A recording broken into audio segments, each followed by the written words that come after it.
I'm Dave Harrop. I was in the Republic of Korea from 1966 to 68, teaching English as a second language in junior senior high school. My name is Jim Spray. I was in Korea 1966 to 1968. We'll see how many times. Straley Thompson, and I was in Korea in 1968 and 1969. I was in Seoul at Sungshun Yoja Sabumtae University teaching English as a second language. And in the summer times, I volunteered for the World Health Organization to go to a village and test people for malaria. So I poked a lot of fingers, put a lot of blood on slides, and we'd send it to the World Health Organization, who would diagnose people for malaria. When I joined the Peace Corps, we didn't train in country. We trained in the part of the world part of the United States having the greatest concentration of volunteers, of Native people. Well, there were more Koreans in Hawaii than anywhere else, so we spent 3.5 months in Hawaii, courtesy of the U.S. government. I met my husband there. He didn't get to go to Korea, so we wrote to each other, and I came back, we got married, and so we owe the Peace Corps 40 years worth of romance. It was a wonderful experience. Thank you. Hi, my name is Chuck Hobby. I was a volunteer in Korea from 1968 to 1971. I was a university English teacher at Kyungbuk National University in a huge city in the central south part of South Korea called Daegu, city of about 1.5 million. One of the great memories I have of Korea, of course, is my Korean family. I lived with a Korean Presbyterian minister and his family. They had 3 small children. And one day the father became quite sick and had to go to the hospital on an emergency basis, and they left me in charge of the 3 children. Well, I quickly ran into a cross-cultural problem. In the United States, when you're asking small children to be quiet, you go, shh. In Korea, as I found out quickly, that is what parents do, that sound and that gesture, to make kids urinate. So I had 3 puddles on the floor instantaneously, and I couldn't figure out what I had done to require that result until some nursing students of mine came by, helped me clean up the messes, and explained to me what the problem was. I'm Gary Galloway, and I am a returned Peace Corps volunteer from Korea, K-15, from 1970 to 1972. We were the first science education group to ever go to the country, and I think I've heard from some other volunteers that I recently met last fall on a return visit to Korea that we may have been the only science group ever to go to Korea.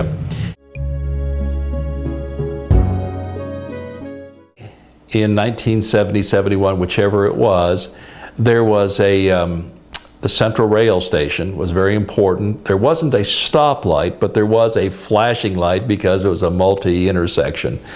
And they had what they called National Rat Catching Day.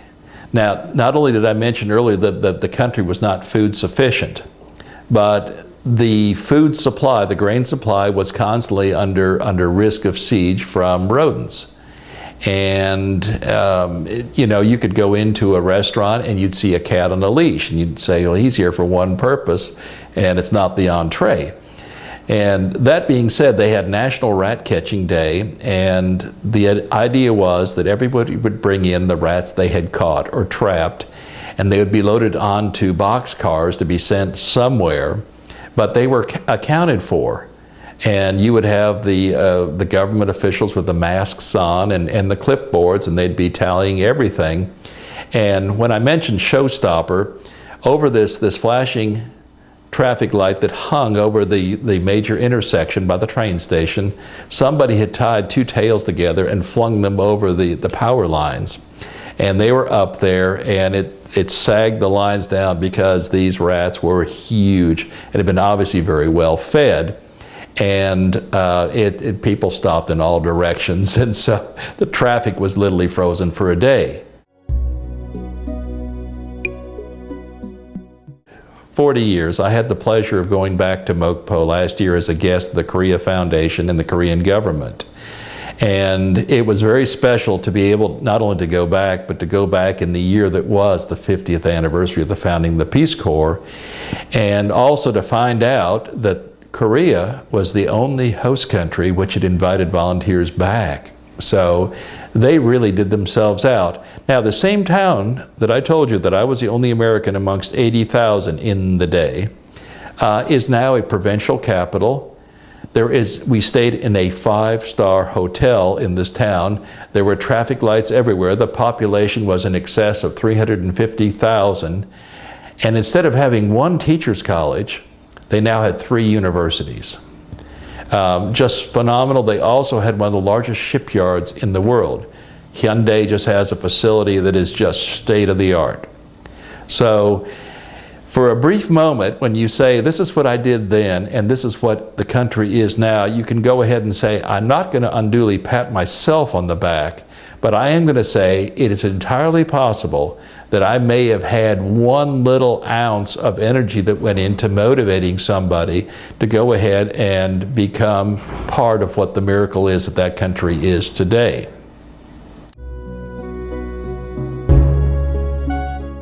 Was able to have a mentor there who was one of the most extraordinary human beings I've ever met in my life, and it was an older gentleman.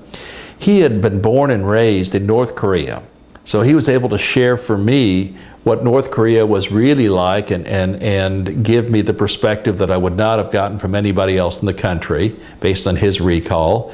Secondly, he had lived through the Japanese occupation, whereby he had been given a Japanese name, he'd been forced to learn and speak Japanese and write Japanese, and as an academic, he had been unduly persecuted because these are the people who basically could be influential or educate people in opposition to the totalitarian rule that was taking place.